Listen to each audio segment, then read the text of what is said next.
স্বপ্নে নামাজ বিয়ে করতে দেখলে কি হয়? খুবই গুরুত্বপূর্ণ একটি বিষয়। অনেক সময় আমরা যখন ঘুমিয়ে যাই তখন স্বপ্নে দেখি নামাজ পড়তেছি, অথবা স্বপ্নে দেখি আমি বিয়ে করতেছি। এর ব্যাখ্যা কি হতে পারে?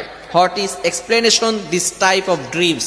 এর ব্যাখ্যাটা কি হতে পারে এটা আমরা অনেকেই জানি না। ভালো করে মনে রাখবেন, স্বপ্নের সবচেয়ে বড় ব্যাখ্যাকার ছিলেন মুহাম্মদ ইবনে সিরিন রহমতুল্লাহ আলাইহি। ওনার যুগের সবচেয়ে বড় ব্যাখ্যাকার ছিলেন। অনেকে স্বপ্নকে বিশ্বাস করে না। ভালো করে মনে রাখবেন, স্বপ্ন কিন্তু অনেক সময় সত্যি হয়। স্বপ্ন হচ্ছে তিন প্রকার। একটা হচ্ছে আল্লাহ তাআলার পক্ষ থেকে আসে, সেটা ভালো স্বপ্ন। আরেকটি হচ্ছে শয়তানের পক্ষ থেকে আসে, এটা হচ্ছে খারাপ স্বপ্ন। আরেকটি স্বপ্ন হচ্ছে নফসানি স্বপ্ন, অর্থাৎ সারাদিন মানুষ যেটা চিন্তা করে এটাই সে বারবার স্বপ্ন দেখতে থাকে।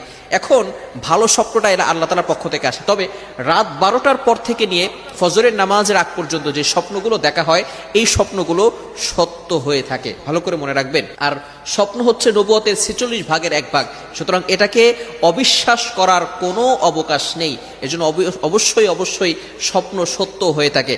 তো কেউ যদি নামাজ দেখে যে সে নামাজ পড়তেছে, এর ব্যাখ্যা কি হতে পারে? মুহাম্মদ ইবনে সিরিন রহমতুল্লাহ আলাইহি উনি এর ব্যাখ্যা চমৎকার করে দিয়েছেন। যদি আপনি স্বপ্ন দেখেন যে আপনি নামাজ পড়তেছেন, আল্লাহ তাআলা আপনার মনের আশা পূরণ করে দিবেন। বলেন সুবহানাল্লাহ।